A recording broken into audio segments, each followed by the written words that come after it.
షీట్లో ఉన్న 10 పాయింట్స్ చెప్తాను చూడండి. అందరికీ చెప్తున్నాను, అన్ని ప్రాబ్లమ్స్ ఉన్న వాళ్ళకి చెప్తున్నాను, ప్రతి ఒక్కరూ పాటించాల్సిందే. మీ అందరితో వ్యక్తిగతంగా మాట్లాడుతున్నాను అనుకునే వినండి. బహిరంగ సభల్లో మాట్లాడతారే అలా కాకుండా నాకే చెప్తున్నాడు చేయమని అనుకొని వినండి.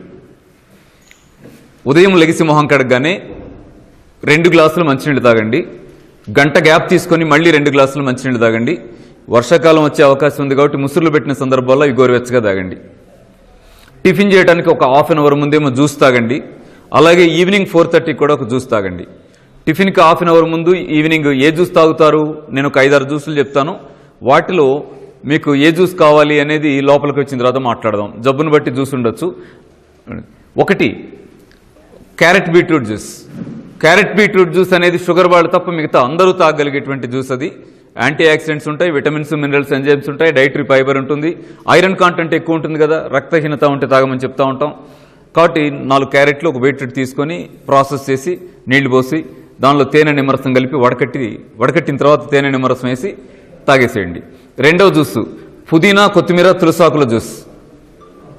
ఇది కూడా మీకు చాలాసార్లు వీడియోలో వస్తూ ఉంటుంది.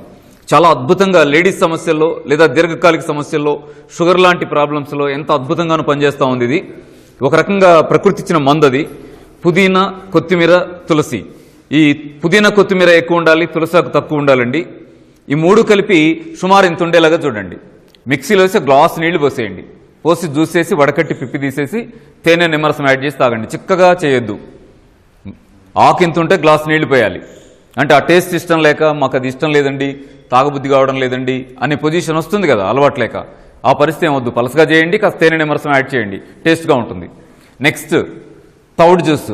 బి కాంప్లెక్స్ లోపంతో బాధపడే వాళ్ళకి అద్భుతమైన మందు. ఈ తౌడు జ్యూస్ ఏంటి, కొట్లో కొనకండి, మిల్లులో ఫ్రెష్ తౌడు తెచ్చుకోండి.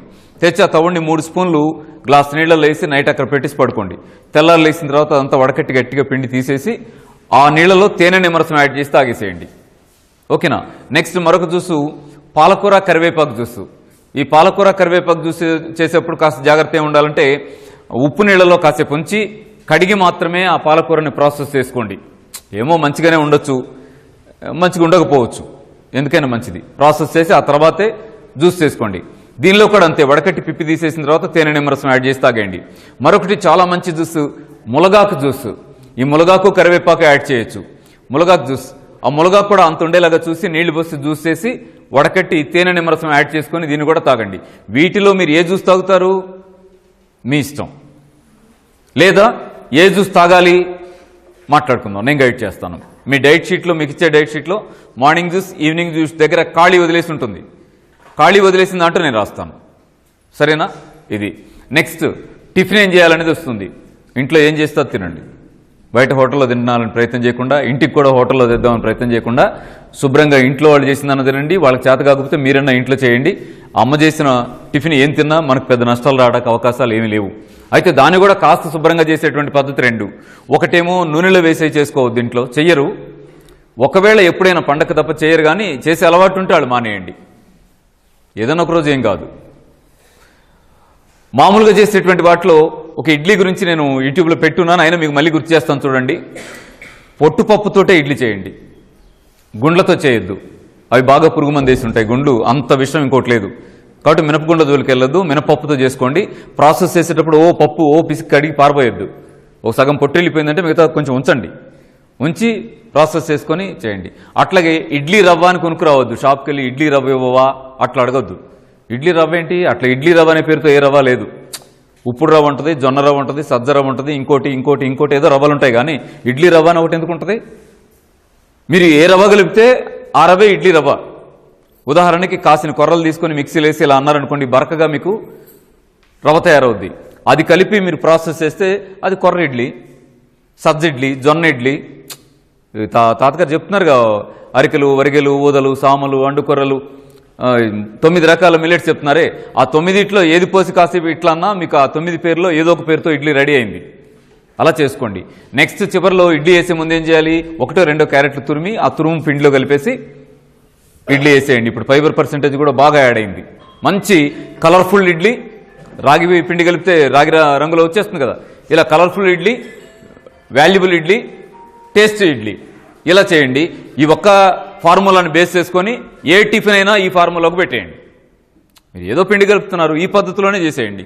ఏముంది దాంట్లో, మామూలే కదా. దోశ పోసినా ఇంకోటి చేసినా ఏం చేసినా మీరు ఇలా పద్ధతిలోనే చేసేసుకోవచ్చు, దృష్టిలో పెట్టుకోండి. నెక్స్ట్, ఈ టిఫిన్ చేసిన తర్వాత భోజనానికి టిఫిన్కి మధ్యలో గంటకో గ్లాసు అట్లా 2-3 గ్లాసులైనా కనీసం మంచినీళ్ళు తాగే ప్రయత్నం చేయండి. అరిగిపోయిన టిఫిన్ బ్లడ్లో కలవడానికి వీలుగా. ఆ తర్వాత భోజనానికి కరెక్ట్గా హాఫ్ అన్ అవర్ ముందు 2 గ్లాసులు మంచినీళ్ళు తాగి ఉండండి. నీళ్ళు తాగితే అన్నం ఎలా తింటాం అనకండి. అర్ధగంట ముందే తాగేస్తారుగా, ఇబ్బంది ఏమి రాదు. హాయిగా మనం తినగలిగినంత తినొచ్చు, ఈలో ప్రాసెస్ అయిపోతాయి అవి. ఓకేనా. నెక్స్ట్, భోజనం ముగిసిన తర్వాత 1.5 అవర్ ఆగండి. గంటన్నర గ్యాప్ తీసుకొని అక్కడి నుంచి సాయంత్రం వరకు ప్రతి గంట గ్లాస్ నీళ్లు మెయింటైన్ చేసుకోండి. భోజనంలో 50% కూర ఉండాలండి. మన అలవాటు ఏంటంటే కొంచెం కూర తక్కువ, అన్నం ఎక్కువ. మనం మొదటి నుంచి మన అలవాటు. జబ్బు తగ్గాలని కోరుకున్నవాడు ఖచ్చితంగా అలవాటుని మార్చాల్సిందే. అన్నం ఎంత పెట్టుకున్నారో కూర అంత ఉందా అన్నట్టుగా మీరు కూరను సెట్ చేసుకోండి. ఏ కూరగాయలు తినాలి అనే ప్రశ్న లేదు. ఏ కూరగాయలైనా మీకు నచ్చినవి ఏవైనా తినండి. ఆకుకూరలు కాస్త ఎక్కువ వాడితే మంచిది. కూర ఉండేప్పుడు ముఖ్యంగా గుర్తుంచుకోవాల్సింది ఉప్పును 50% తీసేయండి. ఇప్పుడు 1 స్పూనే వేస్తుంటే 1/2 స్పూన్ వేసుకోండి. మేము తక్కువ వేస్తామండి, 1/2 స్పూన్ వేస్తాం, మంచిది 1/2 స్పూన్ వేయండి. అదేంటి నూనె వద్దా, ఏమొద్దు. ఎందుకంటే కొవ్వు కావాలంటే నూనె తినాలి అనేది అప్లైడ్ సైన్స్ కాదు, మొరటి సైన్స్ మాత్రమే. హెల్త్ సైన్స్కి ఉపయోగపడే ఒక ప్రతిపాదన అది కాదు. చిన్న మాట చెప్తాను. మా ఇంట్లో దున్నపోతుంటుంది, దాని ఒంటి నిండా కొవ్వు ఉంటుంది. అది ఎప్పుడు నూనె తినది? నేను రోజు నూనె తింటున్నాను, నన్ను చెక్ చేయండి. అంటే నూనె తింటే కొవ్వు వస్తుంది, మాంసం తింటే మాంసం వస్తుంది, ఐరన్ ఇనప్రజను పెట్టుకుని తింటే ఐరన్ వస్తుంది. అదేంటి? అది అప్లైడ్ సైన్స్ కాదు. అంటే ఆహారంలోంచే ఏది రావాలన్నా రావాలి. అలాగే ఆయిల్ కాంటెంట్ ఏదైనా బాడీకి రావాలంటే కూడా ఆయిల్ నుంచే రావాలా. ఆయిల్ కోసం మీరు అవసరమైతే నువ్వుల పౌడర్ని యాడ్ చేసుకోండి, వేరుశెనగ గింజల పౌడర్ని యాడ్ చేసుకోండి, మినప్పప్పు పొడి చేసి పౌడర్ని కూరలో యాడ్ చేసుకోండి, మంచి శనగ గింజల పౌడర్ చేసి అది కూరల్లో యాడ్ చేసుకోండి. ఇలా టేస్ట్ పెరుగుతుంది, ఆయిల్ కాంటెంట్ వస్తుంది, చాలా హాయిగా రుచిగా ఉంటుంది. ఇంకా టేస్ట్గా అనిపించకపోతే కూర తినేప్పుడు ఉల్లిపాయ ముక్కలు నిమ్మ ముక్కలు అక్కడ పెట్టుకొని ఆ టేస్ట్ని కూడా సపోర్ట్ తీసుకోండి, చాలా హాయిగా తినొచ్చు. ఈ దృష్టిలో పెట్టుకోండి. ఇక నెక్స్ట్, తినకూడదు ఏమిటి అంటే గుడ్లు, మాంసము, చేపలు, పండు చింతపండు వాడద్దు, పాలు కూడా వాడద్దు. ఆ పాకెట్ పాలు అయితే అసలు ముట్టుకోవద్దు. గేదె పాలు ఏదైనా దొరికితే ఏమో నేను చెప్పలేను, కానీ పాకెట్ పాలు జోలికైతే వెళ్ళకండి. ఒకటి. నెక్స్ట్, ఈ మాంసం తినొద్దు అనే దగ్గర సమస్య వస్తూ ఉంది. వేల సంవత్సరాలుగా తింటూ ఉంటే జబ్బులు రాలేదు, కానీ మాంసం తింటే జబ్బులు వస్తాయంటారేంటి అనేది వస్తూ ఉంది. వేల సంవత్సరాలుగా తినేటువంటి మాంసాన్ని మేము కామెంట్ చేయడం లేదు. ఇప్పుడు మీరు కొట్లో కొనుక్కొచ్చుకునే మాంసం అది వేల సంవత్సరాల నుంచి మనాళ్ళు తిన్న మాంసం కాదు. వేల సంవత్సరాలు ఎందుకండి, మన నాన్న తిన్న మాంసం కూడా అది కాదు. కోడిని కోసుకొని ఉంటాడు, చేపలు తెచ్చుకొని ఉంటాడు, కానీ ఈ కోడిని కోసి ఉంటాడు. మీరు గుర్తు తెచ్చుకోండి. 1 నెల రోజులు కోడి పిల్ల ఏదో హార్మోన్స్ ఇంబ్యాలెన్స్ అయ్యి ఇంజక్షన్ వేస్తే ఇంతలా అవుతా ఉంది. ఓకేనా. దృష్టిలో పెట్టుకొని ఆ గుడ్లు, ఆ కోడి మాంసాలు అలాంటి అటు జోలికి వెళ్ళకండి. నెక్స్ట్, సాయంత్రం 4:30కి జ్యూస్ తాగుతారు కదా, జ్యూస్ తాగిన 1 అవర్ తర్వాత మళ్ళీ 2 గ్లాసులు మంచినీళ్ళు తాగండి. రాత్రి పెందలాడి తినేయండి. 7 అయ్యేసరికి తింటం అయిపోవాలి. ఈ మాట చాలా బాగుంది, ప్రాక్టీస్లో ఇబ్బంది ఉంది. ఎందుకు? షాప్ బంద్ చేస్తే 11 అవుతా ఉంది, జాబు మానేసి ఆఫీస్ నుంచి బయటకు వచ్చేసరికి 7 అవుతా ఉంది. ఇలా చాలామందికి ఉండే సమస్యలు ఉంటా ఉన్నాయి. కానీ సమస్య ఏంటంటే ఎంత పెందలాడి తింటే అంత బాగుంటాం. మరి ఎలా దీన్ని పరిష్కరించడం చూడండి. మీకున్నంతలో ఎట్లా జాగ్రత్త అని మీ కండిషన్స్ మీద ఆధారపడి ప్లాన్ చేసుకోండి. లేదా ఉదాహరణకి మీరు షాప్లో ఉండేవాళ్ళు అనుకోండి, 7 గంటలకు వెళ్ళి తినేసి వచ్చి మళ్ళీ మూవ్ చేసుకోవచ్చు. గంట తింటామా ఏంటి? ఎంతసేపు తింటామండి? నెక్స్ట్, ప్రాబ్లం ఉన్న వాళ్ళు ఎవరైనా నైట్ భోజనం అంటే ఓన్లీ పండ్లే దృష్టిలో పెట్టుకోండి. మీకు షుగర్ ఉందా, బీపీ ఉందా, థైరాయిడ్ ఉందా, గర్భసంచిలో ప్రాబ్లం ఉందా, మోకాళ్ళ నొప్పులు ఉన్నాయా, క్యాన్సర్ ఉందా, ఇంకోటి ఉందా, చిన్న సమస్య నుంచి పెద్ద సమస్య దాకా ఏ సమస్య ఉండని రాత్రి భోజనం అంటే పళ్ళే అని పెట్టుకోండి. పళ్ళు తింటే చాలా ఆరోగ్యంగా ఉంటారు. ఎందుకంటే మనం యూట్యూబ్లో ఉన్నది ఫాలో అయ్యి వచ్చి చెప్తా ఉంటారు. కలుద్దామని వచ్చామండి, ఏంటి చెప్పండి అంటే ఇచ్చేస్తాం. ఎలా ఉందంటే అంత నార్మల్లో ఉంది.